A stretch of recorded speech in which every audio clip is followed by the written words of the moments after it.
Hello, welcome. This is PMI Switzerland virtual event. Today we will be looking into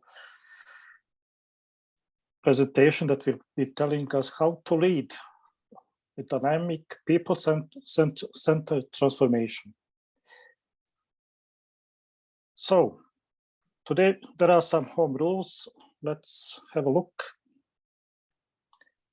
So you will be all on mute and session is recorded.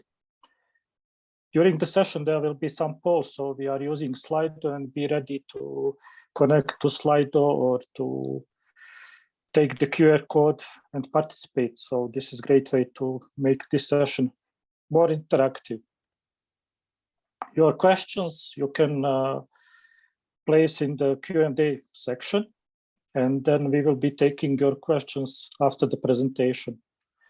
If there will be any unanswered questions, we will answer by email. At the end of the session, we will have also additional bonus networking session. We will use another application to connect to the networking event. But the number of places is limited, so it will be on first connected, first served basis. So if you really like to join us at networking session, you have to be quick.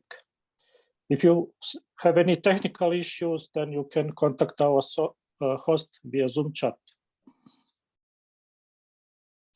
So this is the first poll. So as I said, you can go directly to slido.com and enter this code, or you can use QR code here and tell us where you're joining from. So I noticed in the chat that we already had some locations across Switzerland, but we like to collect statistics as well. So if you could participate, we will give you a couple of minutes to connect to Slido and participate.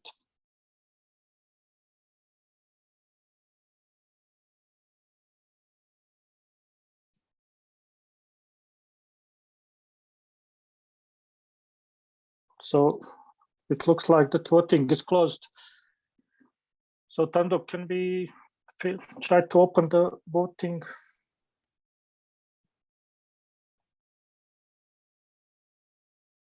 Okay, now it's open. Now you can vote.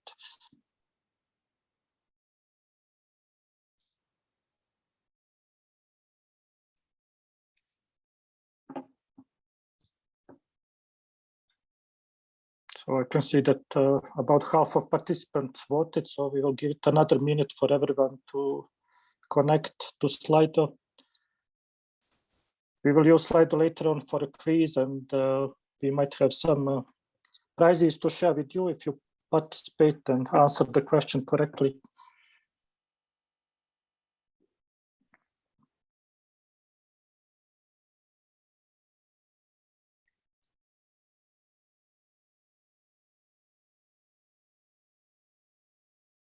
Okay, so what we can conclude is that most of participants are from Zurich region, just followed by Dromandie region, and then we have fewer people from other locations. Okay, let's do the next one. Which professional sector are you from?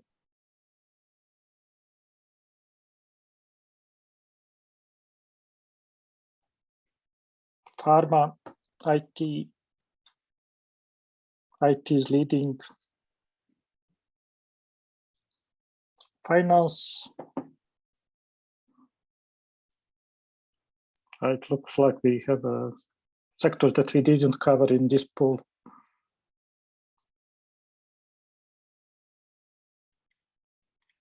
Okay, so we will need to think of other sectors.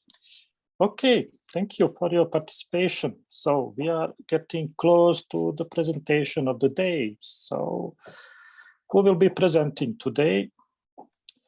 So let me introduce Tahirou Assane. He is a director with the Brightline initiative at PMI. If you haven't heard of Brightline, Brightline is a great initiative that is looking into improving the transformation strategies and project management strategies with important organizations across the world. So as a director of Brightline initiative, Tahirou is also leading initiatives around practice leadership, networking, and capability building. So he had also led the development of Organizational Transformation Series, which is a new package of the PMI courses that you can find on pmi.org. And he's been championing Brightline flagship event Strategy at Work. So if you haven't heard of Strategy at Work, it's a great number of events that you can find on YouTube, and I really strongly recommend you have a look at those because you will find some great speakers giving some great presentations. So we are ready. Welcome, Tahirou. Please start. Thank you. Thank you so much for having me for this session today. I'm really excited to join the sharing session. And of course, I would like to thank you and the entire board for putting the session together. And I would also like to thank all the participants for joining us today. I'm looking forward to have an interactive discussion. And also for those who have questions, we'll encourage you to ask your questions, the Q&A section there. As we get to the end, we'll make sure that we address them. And I know often when we talk about transformation, people may feel maybe nervous, people may feel maybe not knowing uncertainty and so on. So I would like to keep in mind where you are now as you're getting into this presentation. What are your thoughts about transformation? And as we go through, I would like to hear how has it changed and what it is. Of course, I was also very interested in seeing the different sectors. I saw IT, I saw finance, and also there was also a section about many others. This discussion today really is something that we feel is fundamental for us, project professionals or change makers, to understand the very basic of transformation and to see how we can be powers in helping our organizations actually be successful in transformation. But before I go, without repeating what Adi said, I just want to give you a quick brief regarding Brightline. And before I do that, I want to share a statistic also with you. You know, every 20 seconds, there is $1 million USD, which is wasted due to the poor implementation of strategies. If you take that 1 million and you extrapolate it in a year, it is 2 trillion. Now think about it. 2 trillion is about the GDP of Brazil. It is more than the GDP of Canada. It is more than twice the GDP of Switzerland. So, I mean, in a world where we have so many inequalities and inequities, PMI said we cannot accept that. We actually will need to make sure that this issue is tackled. So PMI created Brightline with a very purpose of addressing what we need to do so that many organizations are successful in transformation. And we did it as part of a coalition, and we are looking at helping organizations and executives bridge the gap between the dreams that they have and the reality. Because sometimes you see people dream, they have strategies, but often the strategy does not become reality. And that's what we are set to do. If you take the work itself, just to give you the perspective, there are 3 dimensions. One is about thought and practice leadership. This is where we look at research, we look at insight, we look at what are the good organizations doing? What can we learn from it? What are also the ones that are failing, not doing? And what can we learn from it? And all these, we synthesize them in reports, we synthesize it in books, and so on, and they are available on our website. The second part is more about networking. So let's say we've engaged, we're talking about Switzerland, we engaged at Davos, we went to Web Summit, TED, we have many partners, and our goal is to make sure that people not just think, people also take the implementation seriously. And change makers, project professionals, we want to see ideas becoming reality. Last but not least, we also have capabilities building initiatives. And there is one course that we released on Coursera called Bridging the Gap, which today has more than 20,000 learners, and it is available open. And as part of the discussion today, I'll talk about another series that PMI put together. It is named the Organizational Transformation Series, and we'll discuss it more.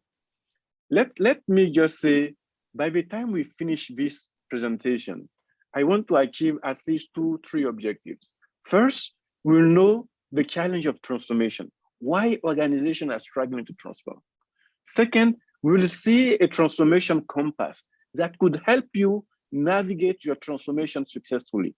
Last but not least, we'll talk about the offering that PMI is bringing to help you go through that journey, to help you be a positive force in transformation in your organization. Now, sometimes when we say transformation, people say, Tahirou, give me a definition. What do you mean by transformation? And I often provide this one, which is PMI definition for transformation. It is about an organization achieving a sustainable quantum leap improvement in performance while transforming the mindset of employees and the culture of the organization. So you say, Tahirou, this is a long definition. Give us something that we can feel very quickly. And I will say, let's go and see in the animal arena. Think about butterfly and think about caterpillar. So when we're talking about transformation, we're not talking about getting a faster caterpillar. We are talking about the movement from a caterpillar to a butterfly. So you see, if you are a caterpillar, the way you think, the way you operate, and when you become a butterfly, it is completely different. It's not the same speed, it's not the same pace, it's not also, the same ecosystem as well. So transformation brings that magic, big change. You say, okay, Tahirou, I got that one. Can you give me one example that is even closer to me? And one that I'll give you, if you were to take an organization like Microsoft, if you go in the early 2000s, for many who could remember, Microsoft was about creating, let's say, Microsoft Office, Microsoft Word and Windows and so on. And it was about, the software comes in, you get the CD, and then you go, you install the CDs. Sometimes if you have a server, you need to push it on many computers and so on. But today, the business changed. Today, Microsoft is more like in the cloud. The way the operating model completely changed. And this has been a massive transformation that Microsoft went through in the past few years. And you will see examples of organizations who could have failed to transform. And I'll give you examples as we go. We can think about Nokia. We can think about Kodak. We can think about Blockbuster. These are all maybe North American examples, except for Nokia, where they failed to act, or actually the change happened so fast that they couldn't actually catch up and they were obsolete. Now let's move on. When we think about transformation, now we are all on the same page. When we think about transformation, really, if we go back in 2019, the CEOs per the Wall Street Journal, transformation risk was listed as the number one risk, number one in 2019. Guess what? If we come 2020, or we look at the past 2 years, if there was a spot that could be on top of number one, I think transformation will be above that, because with the challenges that the world has faced, and it is sad to talk about it, because it's been painful for many people, for many organizations. COVID has accelerated transformation in many organizations. So, many things that we wouldn't have thought actually did happen. So if anything, the past 2 years transformation actually went even up in terms of importance. Yet, when you look at it, 70% of large-scale transformations are failing. 70%. This is a lot. And this translates in $900 billion wasted due to failed digital transformation effort. Before I was talking about strategy in general. Here, just looking at transformation, digital one, 900, just over the GDP of Switzerland. And not to make things better, 85% of people are disengaged. What does it mean? It means that people go to work, but they're just being present. They're not attached with what the organization is doing. They're not seeing what is in it for them in what the organization is doing. And this is a big problem. And this is why when we say leading dynamic people transformation, we're thinking about the people side, because people are key, and you'll see it as we discuss. And dynamic, because transformation in the past, maybe people will think we transform and it is over. Transformation today is perpetual. You transform, something happens. You transform, something happens. So you cannot rest on your laurel anymore. You need to be in that perpetual flux and so on. So let's now talk about the compass, the Brightline Transformation Compass. This is a compass that we created really to help understand how we can tackle the challenges that I mentioned. And let me tell you, it is not just theory, it is evidence-based. We're using examples of transformation, about 1,038 transformations. We're also taking experience of organizations that were coached. And the person we worked with was a Professor Tabrizi out of Stanford to come up with the transformation compass. And that compass, if I want to simplify it, there are really 5 blocks. The first one is the North Star. You will see it at the top here. The second one is about customer insight and megatrend. Then we talk about volunteer champions. We talk about transformation operating system and inside out employee transformation. Let me break them one by one. Let me cover them one by one. First with the North Star. The North Star for me is really important. You know, what is a good way for you to understand if there is clarity of North Star? I'm saying you can take, let's say, maybe the leaders of your organization, you put them in a room and you put them around the table and you ask, where are we going as an organization? If you ask that question and everybody is pointing their fingers in the same direction, as an example, then you know you have alignment. But most of the time, when you ask it to the leaders in the room, they tend to point their fingers in different directions, meaning that your right hand doesn't know what your left hand is doing. And actually, if that happens, you are tearing the organization apart. You are pulling things out. And what we want as a starting is for us to have a crisp, inspiring articulation of a vision and strategic objective of the transformation. This needs to be crystal clear for everyone within the organization. If you can get that, you've done a big leap, because you will cut through the waste. You will create that sense of urgency, that sense of focus, so that the organization can move. Now, the next one is, I'm sharing with you this slide. This is a vision from one of the organization. And they're saying, our vision is to be the Earth's most customer-centric company, to build a place where people can come to find and discover anything they might want to buy online. Okay, so this time before, we wouldn't go on Slido, but what I want you to do, if you can use the chat option available here, I want you to just type, what company do you think it is? Which company is saying that? So I'll be giving you 30 seconds and so, okay, Navim came up with Amazon. Anyone else? Amazon, yeah? Is there someone thinking something else?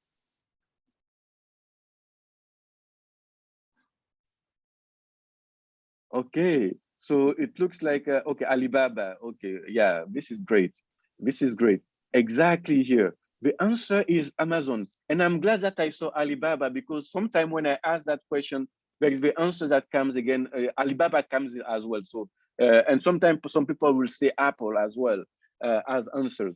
Of course, Alibaba and Amazon, to some extent, we will say that they're competing, although there are different entities. Yes, this clarity of vision is what is driving Amazon. And you'll hear them talking about customer centricity and actually giving it a strong push and so on. Again, very important for organization to have that clarity. And maybe I'll get a chance to talk more about example of Amazon. Now, moving on, you have a vision clear. The North Star is clear. The second thing that we want as part of a transformation is to get customer insights and also knowing what are the mega trends. This is, I mean, of course, you hear me saying it is important many times, but here, customer insight, what we're saying is we should not be blind. We should not kind of think that because we came up with a solution, then that's the best solution.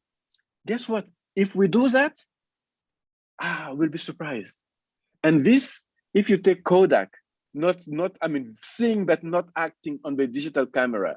If you take a Blockbuster in North America, I mean, not acting that actually the business model that they have with the DVD rental was up for disruption with Netflix. Or maybe when you think about Nokia also with let's say the smartphones, all of them were disrupted. And we see that change. Airbnb with hotel, Uber with a taxi. And then we hear also blockchain. I saw many people in the financial blockchain of Bitcoin and all the different technologies that are coming, be it 5G, be it AI, be it, the cloud, or maybe, I mean, that one is just nascent, but quantum computing or Internet of Things. Really, let me tell you, there are so many changes that are happening. And as organizations, we need to be looking. We need to be opening the ears and actually knowing what is going on, because if we don't, the dinosaurs are no longer here. So we have to actually be able to see it, but not only seeing it, we need to act on it. Because many people see, but then they just say, oh, let's pretend that it doesn't exist, you know. And as we are as human beings, I mean, we love to talk about change. We are excited to say change. Then when I say, yes, Adi, yes, it is your path that need to change, then all of a sudden Adi will say, no, Tahirou, my path is perfect. It is maybe Tondo's path that need to change. So we would love to talk about it, about change, but we are actually resistant to change. We don't want to change. And that is a major challenge in many organizations. So here, what we're saying is having a deep understanding of a customer. And I mean, don't ask, I mean, many times people will just stay in their office, no interface with the client. You're developing a new product, go to the customer, see what they're going, sometimes people talk about mystery customer or so on. Go and see how they're using the product, or go and see what pain they're having. And then you can actually come up with something that will address it. Third, I like this one, transformation operating system. Here, really, what we're talking about is more of the agile path, you know, agility. We cannot change in organization with the bureaucracies that we have in place. We cannot. We need to cut through the bureaucracy. We need to cut through the different layers, you know, the hierarchy, many layers. We need to have something that is adaptable, it is flat, it is cross-functional. So we're bringing many different people from different parts of the organization in so that we can move the engine. The former CEO of Nokia, I'm not quoting exactly, but just paraphrasing him, he said, we did everything well, but we lost, right? Because we did, I mean, it kind of, people feel like if you continue to do what you've been doing, that's exactly what will make you go out, because you're not preparing for the future. So when he was complaining to some extent, but actually the complaint that he made was actually giving the reason why they went out, you know? So we need to actually be mindful that also, as we're going through that process, the agility things, for me, it is about being a learning organization, an organization that is willing to try, an organization that knows things will not go as planned, but an organization that is quick to say, this didn't go well, we can shift, we can pivot, we can try something else, and we can move. So we're using the learning as experiences, as opposed to use it as something that stops us. I'm having some challenge with my earpods, so it may stop, so I may have to switch. But just to summarize here, what we're saying is it needs to be flat. We need a light governance, so not many bureaucracy. We need to be collaborative. appropriate risk appetite, we also need to have well-defined KPIs. What get measured gets done. You know, if you don't measure it, nothing will know because you don't know where you're going.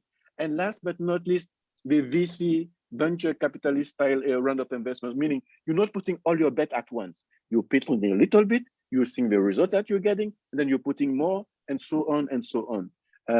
Moving on. The third one, I wouldn't take too long just to say clearly, for too many organizations, they think that the solution for them is we have a transformation, we go and get an external consulting firm, and they'll do the transformation for us. Let me be clear. We need the support many times because there are things that we may not know or there are experience that we may not have.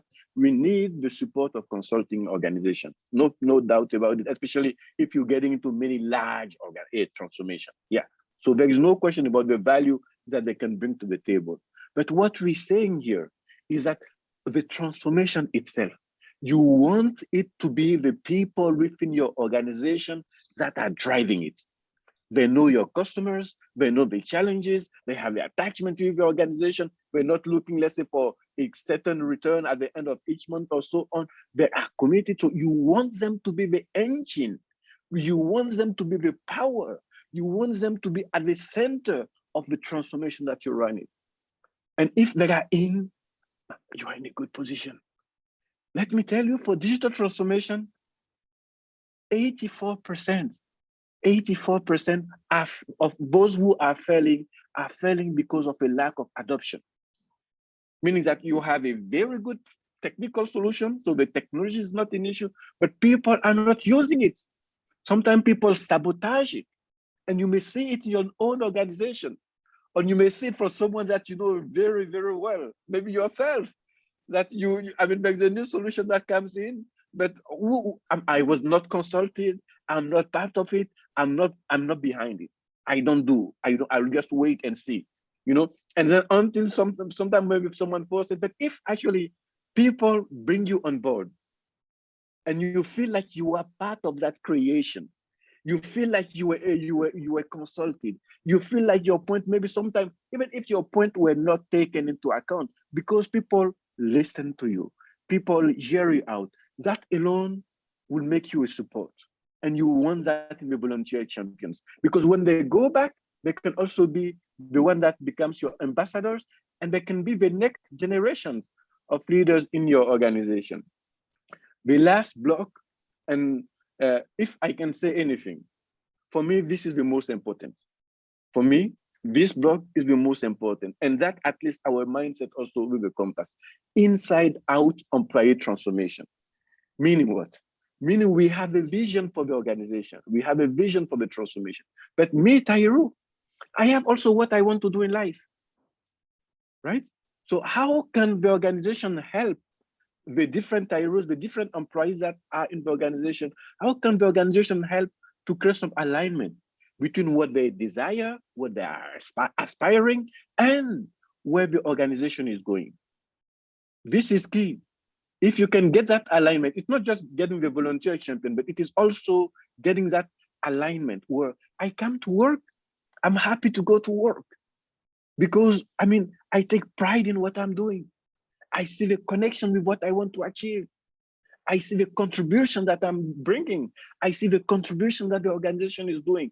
When you get this, I often say, if you take care of your people, they'll take care of your business, they'll help you get the financial returns or the societal returns, whatever returns that you're looking to achieve, will help you achieve it.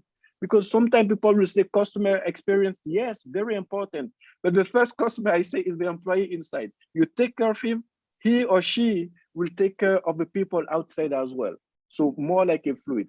And what you need best is about getting them in a position where you can tap what they are good at, what are their strengths.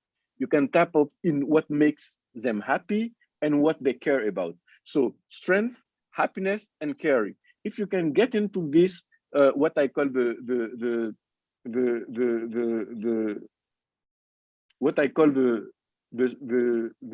sweet spot. If you can get into this position here, where really you tapping into the three P's, you have created something that you don't even need to do, because the 85% that you saw this engagement, it goes down because more people are engaged. The 900 billion that you saw goes down because actually there are more success and so on. And then the CEO doesn't sleep thinking about transformation, because again, he knows or she knows that actually the transformation is well taken care of. Now, moving on to this quotation here. I need to just turn off my laser. Just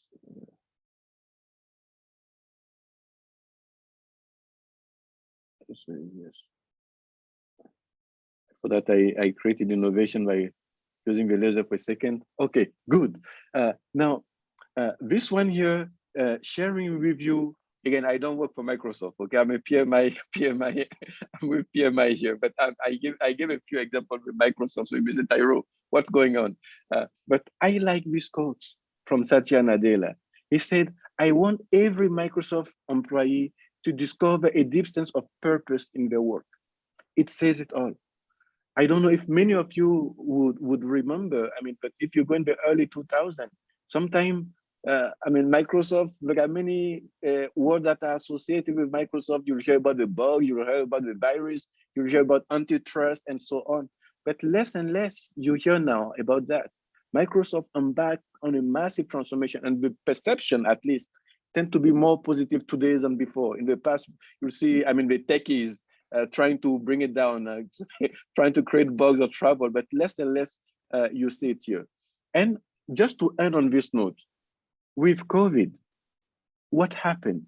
Really, with COVID, what happened, at least in North America, with people having some of the time working away from home, appreciating actually what they really want. You're seeing what they're calling the US the big resignation. So many people are finding that what I'm doing is not what I like. I want something different. And employers, actually, organizations need to be paying big attention, careful about it. And in addition, the way we work, because we had 2 years where we were working from home or remotely, and then people are debating, do we bring everybody back to work and so on? What we're seeing, that future is more hybrid. You know, organizations that would kind of say, you must come to work, except maybe if it is frontline, let's say healthcare, where you have to, if you need to do a surgery, you need to do the surgery maybe physically or something like that. Even though in some cases, some of the things are being exploited remotely. If you are not in that situation, if you want to impose that your employee come back to work in person, it could be a challenge. So watch out. Now, I talk about the challenge. I talk about the transformation, the Brighton Transformation Compass. You say, what is next? We felt as change makers, as project professionals, it will be valuable if we can synthesize these with learnings and opportunities that you can go through, so that you can kind of be empowered with the tools to navigate this type of change. So within PMI, we created then what we call the Organizational Transformation Series. Just to simplify, the Organizational Transformation Series has 3 courses. The first one is Foundation. The second one is Implementation, and the third one is Orchestration. So everything that we mentioned in the compass, everything, all the examples that I was giving you, we were bringing them together so that we can empower the project professionals in playing a positive, relevant role in transformation in the organization. So in the foundation, what we're doing is about knowing what is a transformation, how does it manifest itself, what can I do to contribute, and so on. In the implementation, what we are doing really is actually doing the transformation work, because sometimes you know, but knowing doesn't mean doing.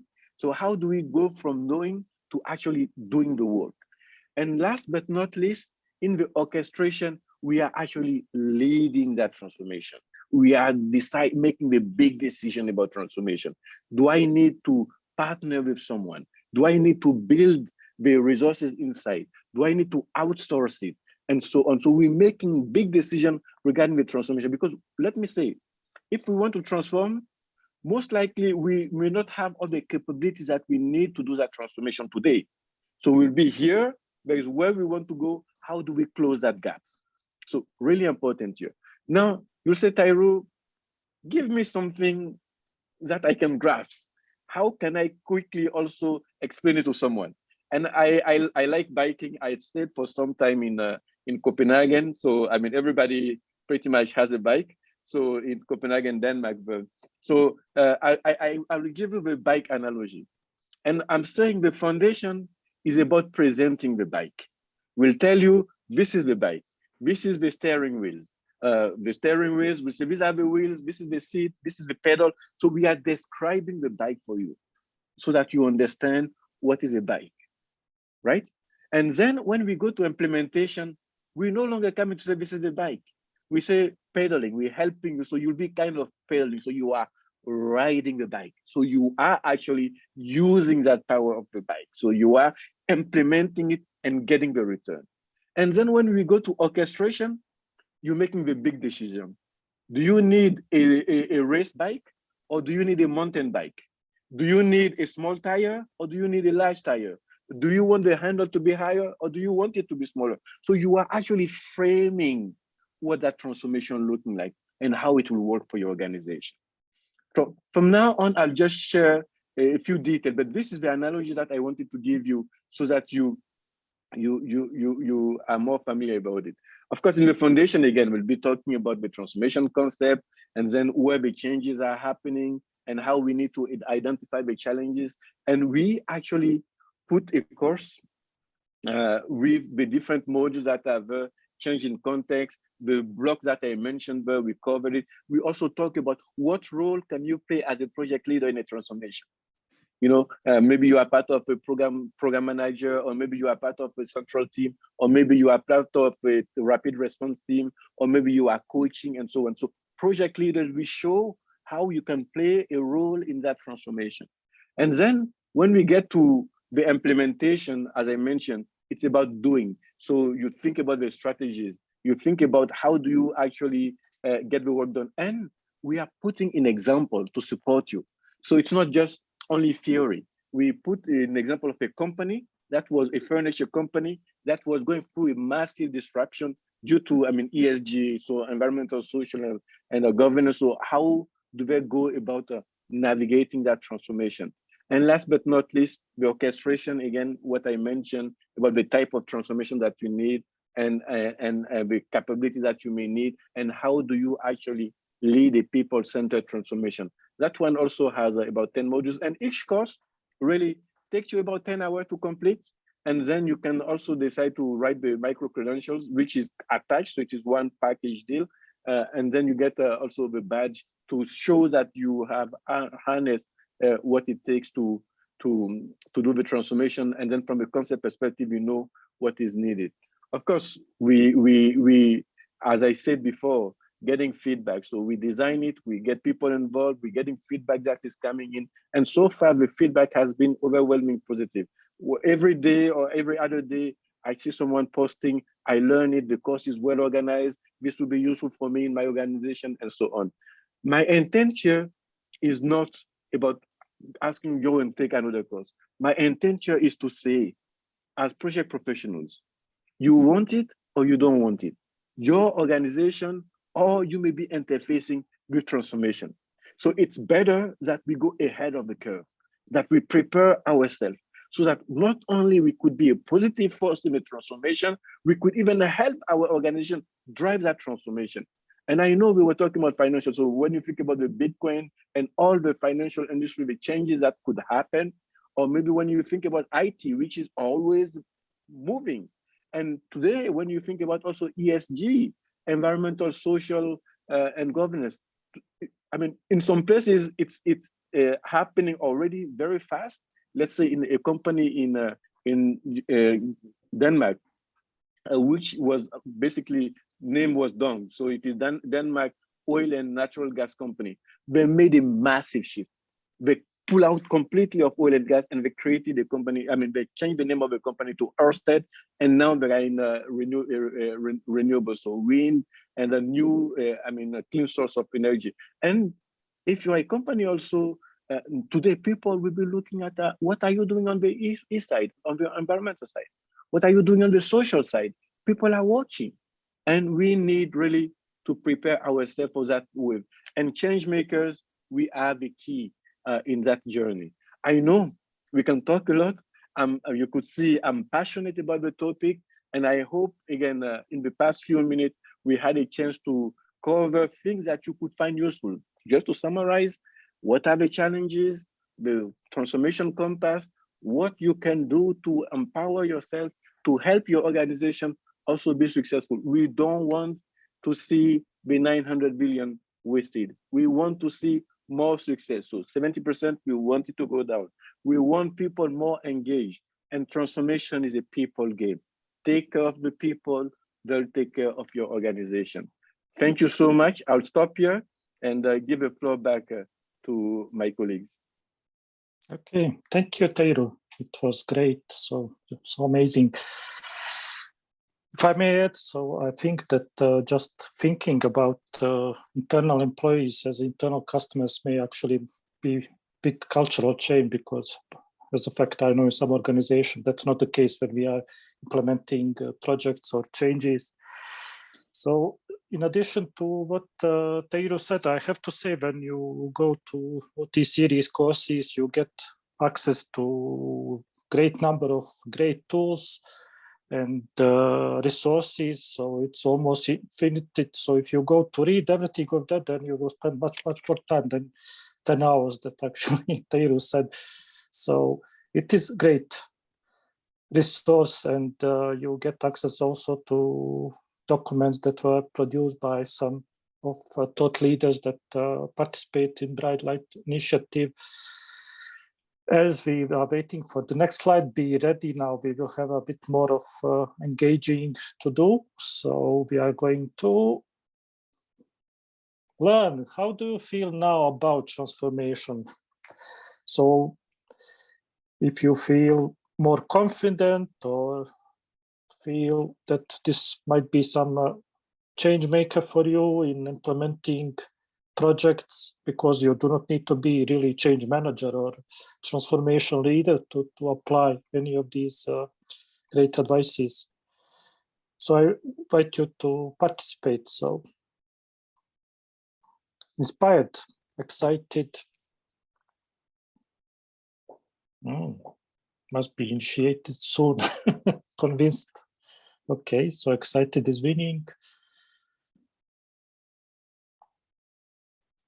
Yeah, so there is a question here, are companies ready? So maybe Tahirou, we can take note of this question and answer it later.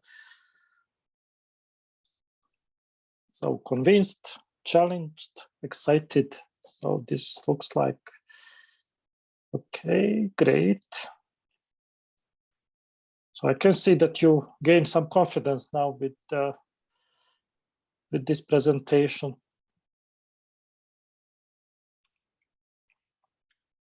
Okay, thank you.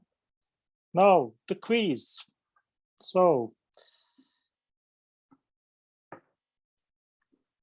I can see people joining the quiz, so you will need to enter name or whatever.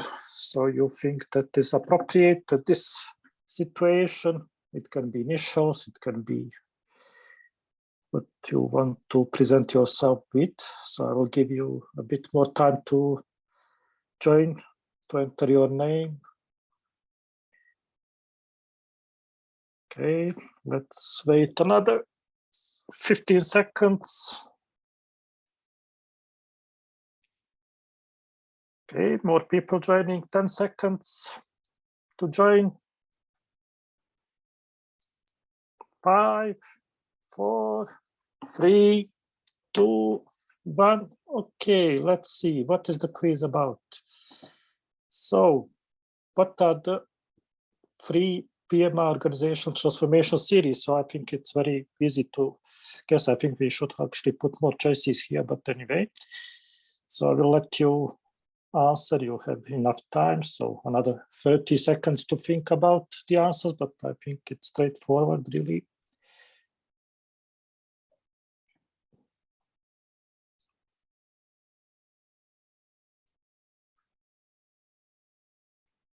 So 2 more participants to answer the questions.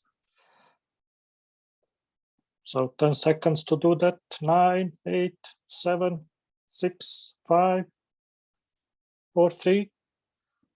So, okay, so we can see that we have the most answers correct. So there was 1 miss or 2 maybe with diversification. It is a bit misleading, I have to recognize that. So, but again, we had some good learning here, so great.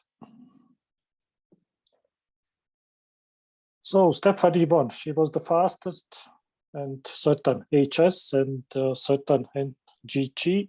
So we can say that participation are really quick to answer people. So congratulations.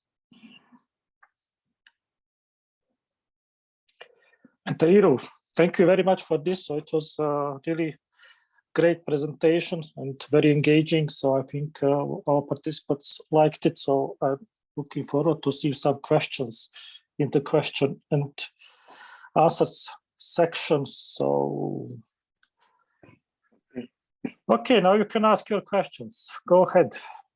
I think you must have some of them. So, yeah. Shall we? So, yeah. Take maybe go ahead. One. If you have, can you hear me? No, I was just going back to that. Our company is ready. What's your feeling? Come again. I miss it. The question that was on that slide of feedback. So our company is ready for this kind of transformation. Yes. Yeah, and actually the keywords that came in was challenging, excited, great, convinced, and so on. Now, let me say, of course, we feel excited. Of course, it is great. Of course, also, I mean, we want to embark in it. But I will not do you justice if I say it is easy. Okay, it's not necessarily easy. I mean, it requires hard work. It requires also, especially on the leader part, you know, it requires a deep dose of empathy, you know, because transformative change sometimes for some people, it could mean changes that they may not be necessarily willing to withstand or so on. So it takes empathy, it takes courage, it takes passion, and so on. So it's not an easy game, but what we know what are the keys. We know how to unlock it, so we can make it happen. So I'm very happy to see that, again, you feel excited and you find that it is great, and you will be actually taking the lead in these in your organizations to make sure that, again, the results happen. I'll share with you one example before we move, because there are many great questions that are coming in. One example that I want to give is Philips. If you in the Netherlands, if you go back maybe in the early 2000s and you think about Philips, what do you see? You think about TV, you think about radio, and so on. Today, when you look at TV and you look at maybe radios, primarily TVs, what do you see? You see Samsung, you see LG, you don't see Philips in that sector. Philips is one organization that saw some of the changes that are coming, and they managed to pivot to find a purpose for them. So today, when you look at Philips, you will see them in health electronics. So they made a pivot. They basically transformed their business to focus in a given area ahead of the swing that happened. So there are examples of organizations doing this pivot before it goes. Before I close there, I want to give also the example, let's say, of the car industry. Today, we're talking about electric car. And we know who is leading there, Tesla. Tesla is kind of beating all records. And what I want you to remember, last year in November, there was a company that is named Rivian. Rivian created one of the electric trucks in the US. And that company, when they did the IPO, they became the second largest automobile company in the world. They took over GM. And I mean, they didn't produce much, meaning actually people are giving the new one more credit because they feel like the new one are not doing lip service. They're actually believing what they're doing. It's not just saying, oh, no, it is electric, it is combustion. No, no. They're doing actually good. They are very deliberate regarding what they're doing. And the investors and so on are trusting that they'll do that. It doesn't mean that the other organizations are not doing something. It's just that people feel maybe that they're not necessarily committed to that. Last but not least, if you look at maybe 2 weeks ago, 3 weeks ago, not long ago, Ford literally split the company in 3 parts. Basically, in the past, like the electric part and the combustion part were together, they split them, you know, because they know, again, that if they don't act, if they try to pay lip service, they'll be gone. So if you are in Germany today and you are a Mercedes or you're a BMW or you are a Volkswagen, the situation looks a bit challenging. So something need to happen. Now let's go to the questions. There are great questions here. Let's start with the first one. And how would you address change resistance? And that's a very good question, because people like to talk about change. People don't want to change. So what we're saying is it's kind of building a coalition. It's kind of creating that burning platform. It's kind of hearing people out. It's kind of involving people, engaging them in the transformation so that they do not become roadblock.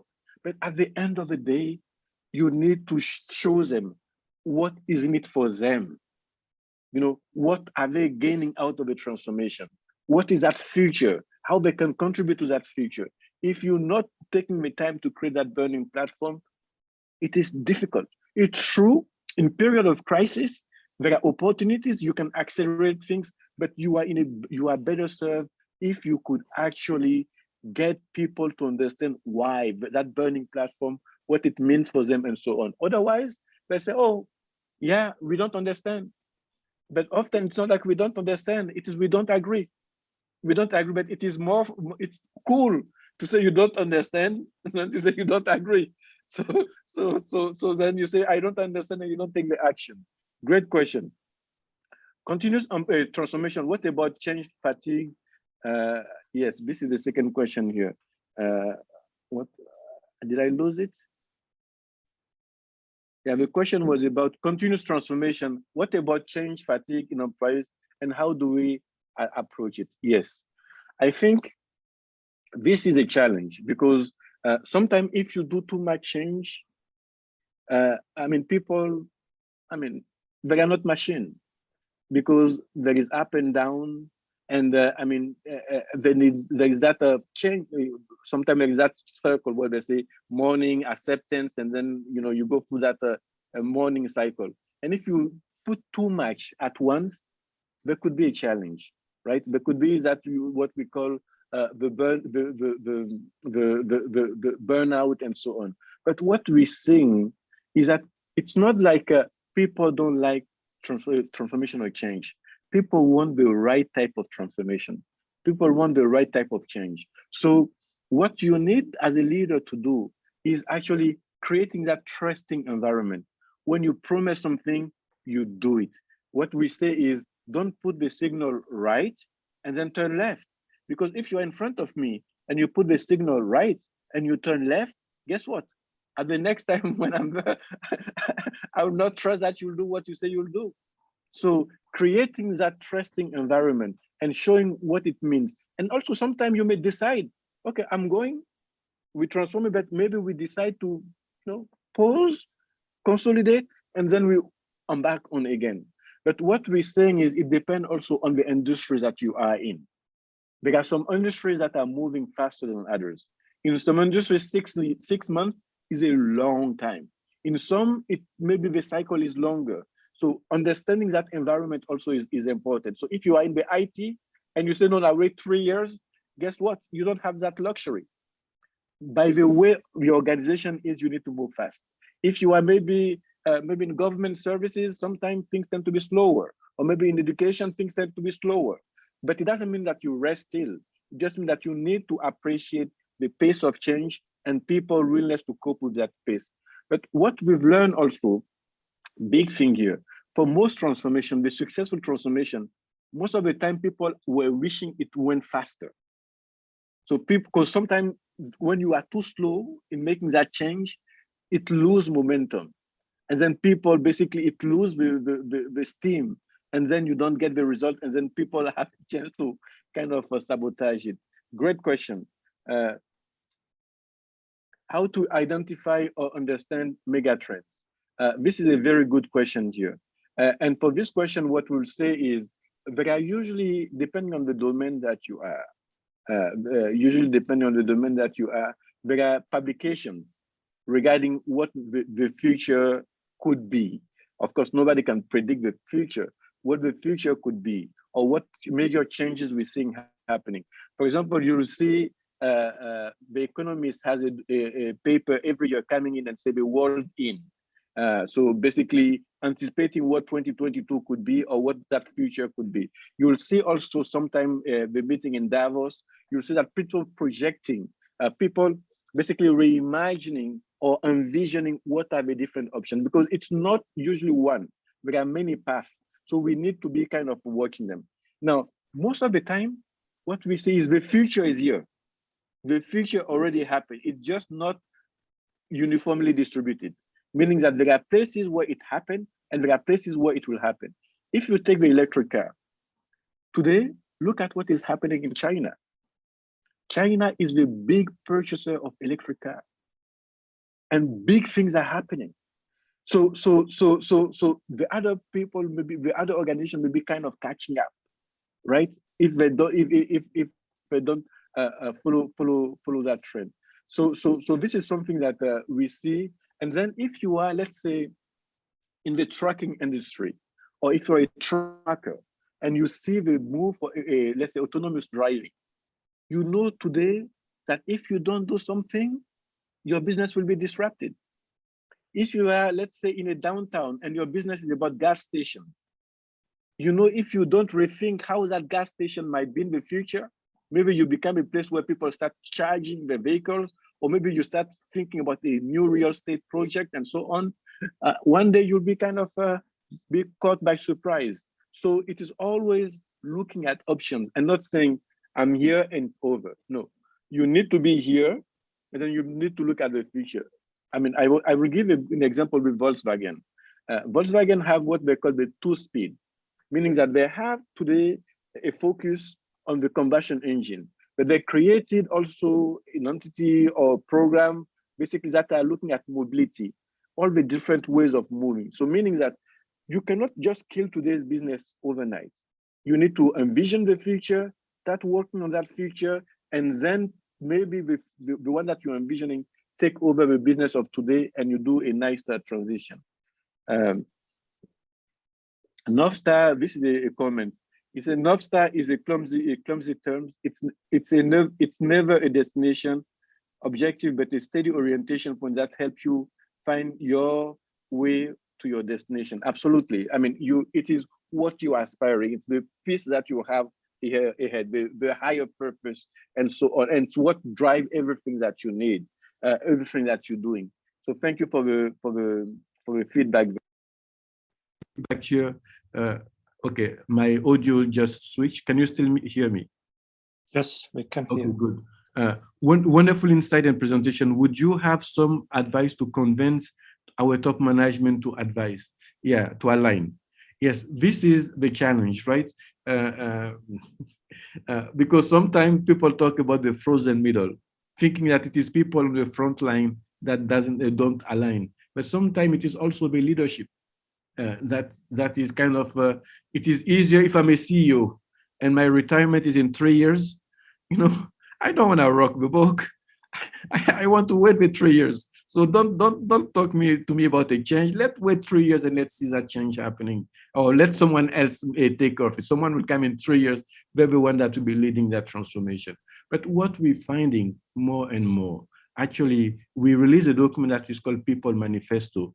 And the People Manifesto, one of our first elements is about leadership is overemphasized.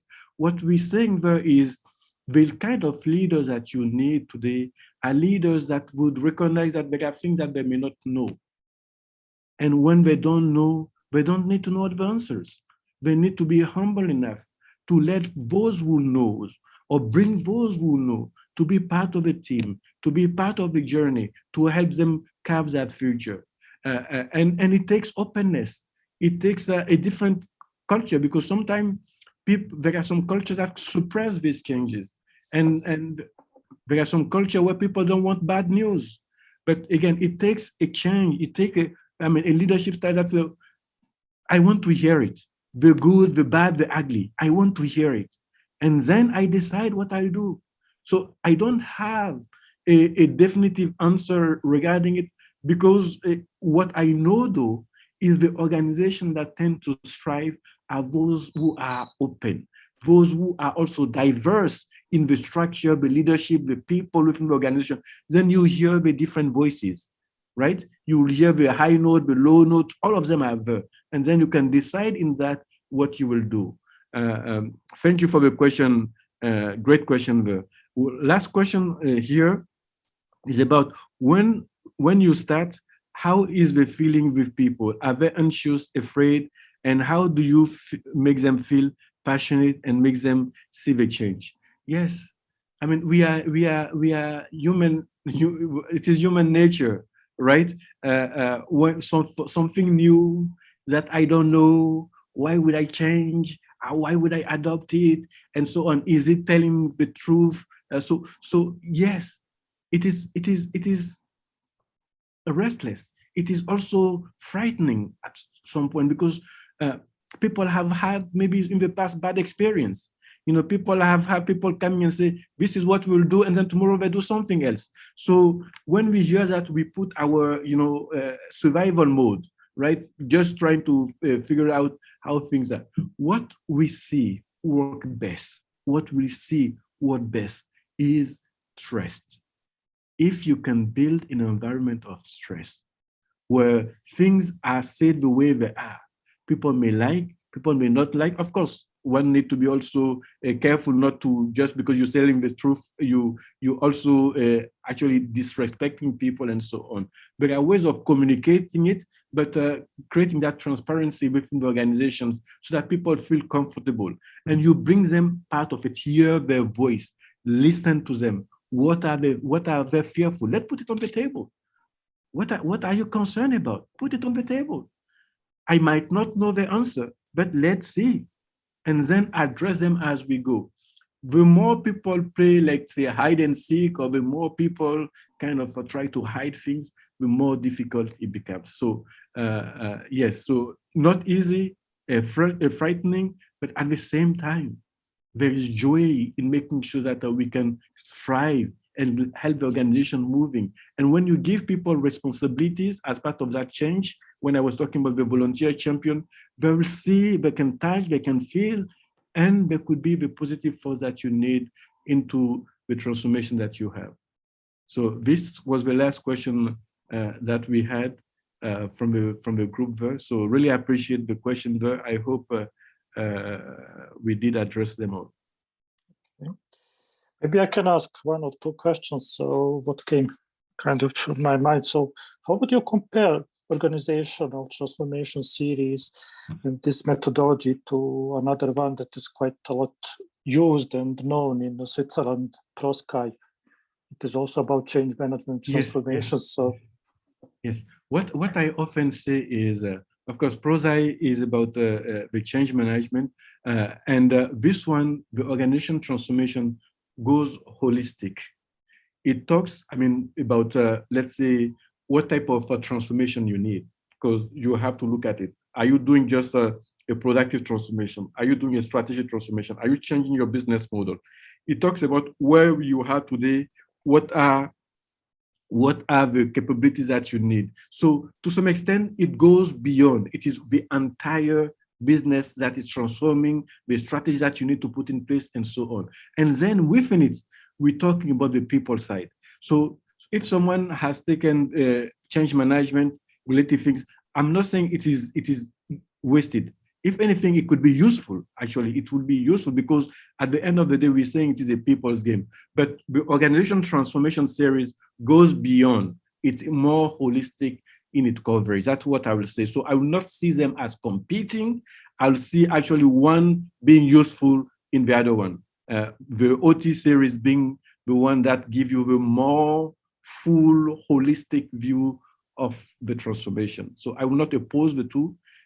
One is more complete in terms of its observation of transformation organization-wide. Thank you for the question. Thank you.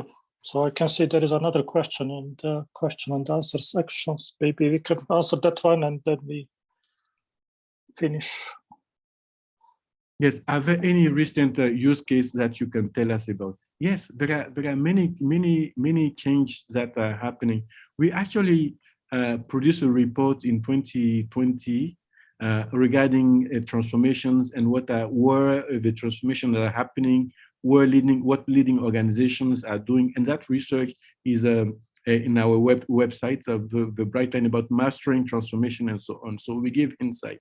The one that I saw recently that I really like was the example that I was giving you about the company in Denmark. They produced a case study regarding how they made that Swift or 360 kind of thing. It is Ørsted. The name of the company is Ørsted, and they used to be Dong, and they actually, I mean, they have a document that they produce that talks about it. Now, in the course itself, we built a scenario around a company that is in the furniture industry, and then with all the drive for sustainability and so on, that company was finding their business disrupted. What would they do to survive? And as you go through it, you find strategies that you can use. You can find maybe you may be partnering with someone, you may be building alliances and so on, so that you can move on. Another good example that you will see that I also often talk about is with New York Times. You know, if you think about in the past, for example, I mean, it used to be the print. You know, it used to be the print paper, and then they find a way of making a swift change where now it is subscription, it is online, the print part is less, and so on, so that they can survive in this changing world, changing dynamic. Let me end with a good example that we're seeing today, the one of Netflix. You know, if you go back early 2000, where it was with a Blockbuster in North America, I mean, Blockbuster, you rent a DVD and then they charge you a fee. You bring the DVD late, they charge you a penalty. So basically they're making money by giving you pain. You know, that was the business model, because you are late, there's a penalty, and that's what makes them money. Netflix said, no, let's change that. You know, can I mail them a DVD directly so that they don't have to go to the store? And then if they finish watching, can I just actually they can let them mail it back to me? So cutting all the store and actually not charging the penalty and so on. So the risk actually disrupted that business by removing some of the pain points that the user were having. And what is amazing about the story for Netflix is that they didn't stay at the DVD. They started with the DVD, but they saw that actually people want to have it now. I want it now. So they moved, because even the DVD, there was the shipping part. So what they did is they started with the streaming. You know, so you are home, we're streaming, and then you can watch the movie without having to you pay subscription free as opposed to per DVD and so on. So they changed the business there. And even today, they change again. If you look at Netflix today, when they did the streaming at the beginning, they were not producing movies. Today, Netflix is producing movies. You know, they're investing a lot of money in the production of movies, because the other owner of the movies were starting kind of blackmailing and Netflix, because they can one day come in and say, okay, all the movies that Disney have, I'm taking away from the next Netflix channel. So to prepare for that change before it hit them, they started producing their own content. And today, many of their content are on top. So what will they become tomorrow?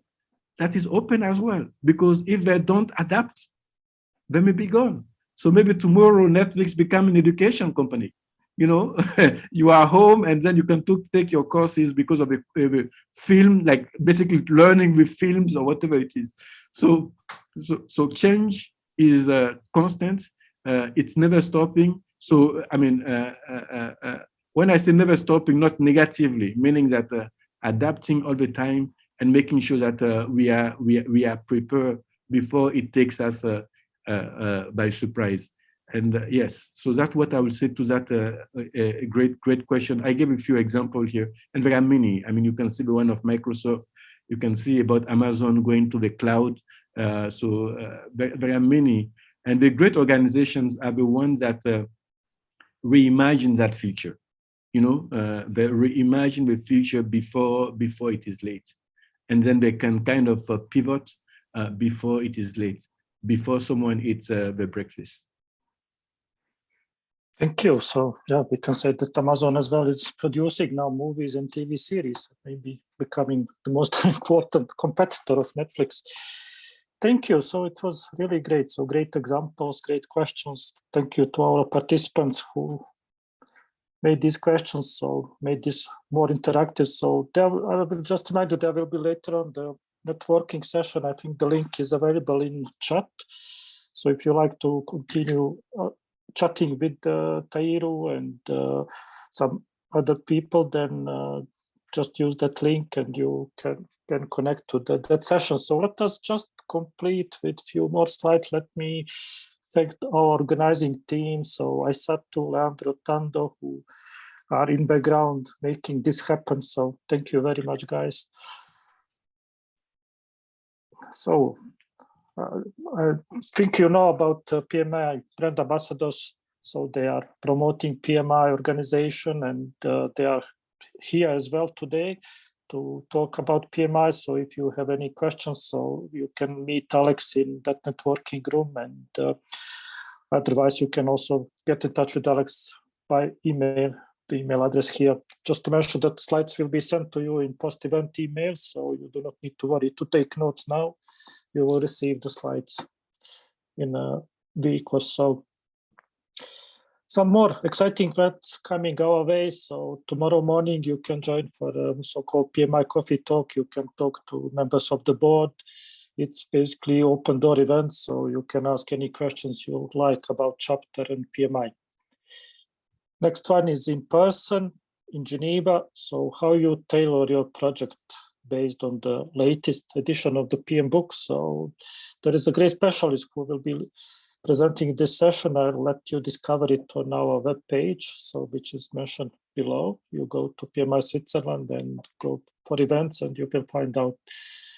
Highly recommend if you are in Swiss Romandie to go and join other people in this session. Another virtual event. So it will be about potentials and problems that you might face when you are basing your basically leading projects based on the data-driven decisions.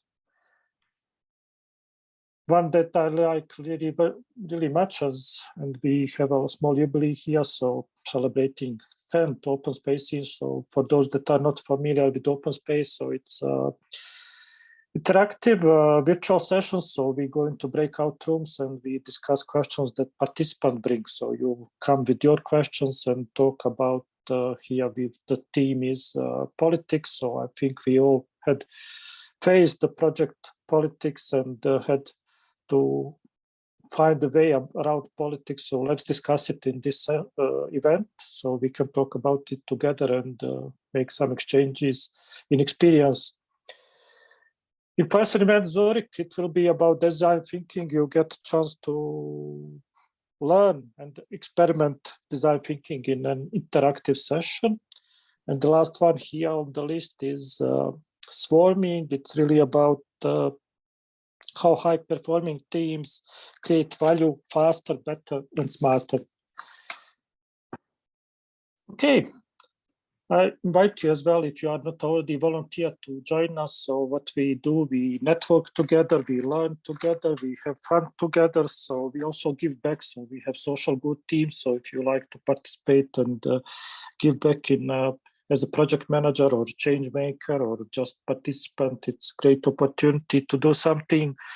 We also give back to volunteers, so we have special events for volunteers, and the volunteers also profit on some special offerings that are available only to volunteers. So if you're thinking about what to do with your spare time, join us.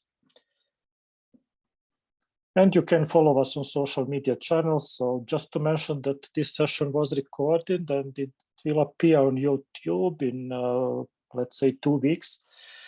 And I invite you to look at it again. So if you missed something or you wanted to take it again, so it's opportunity. And there are all other virtual events that were recorded. You can find them on YouTube.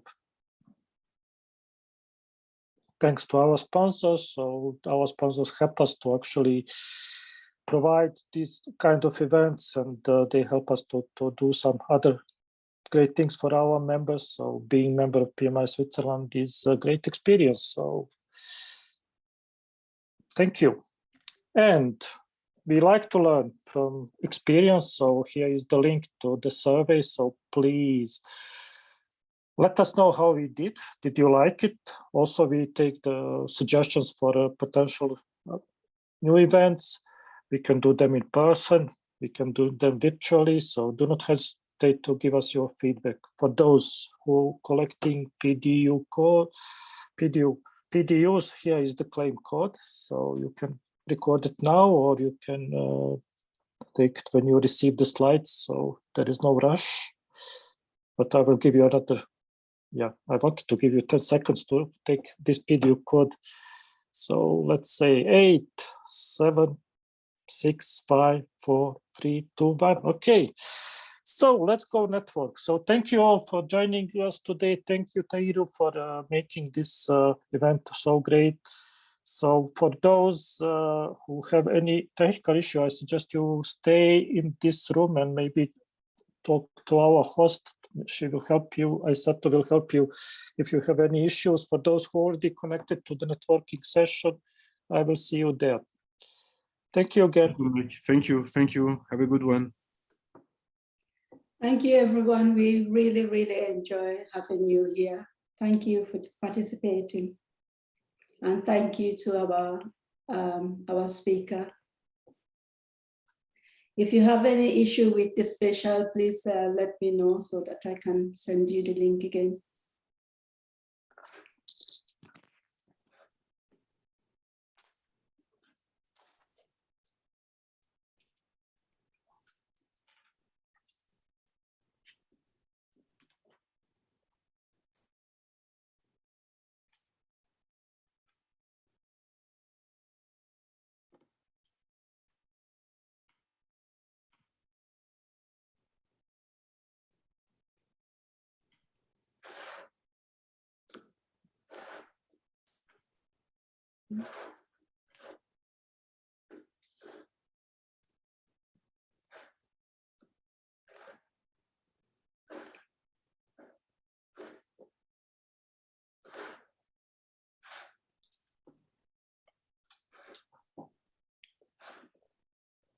Hello, everyone. Anyone need help to join the special network?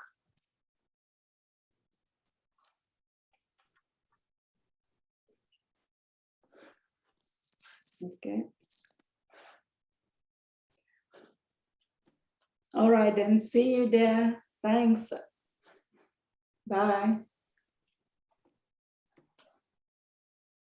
Hello.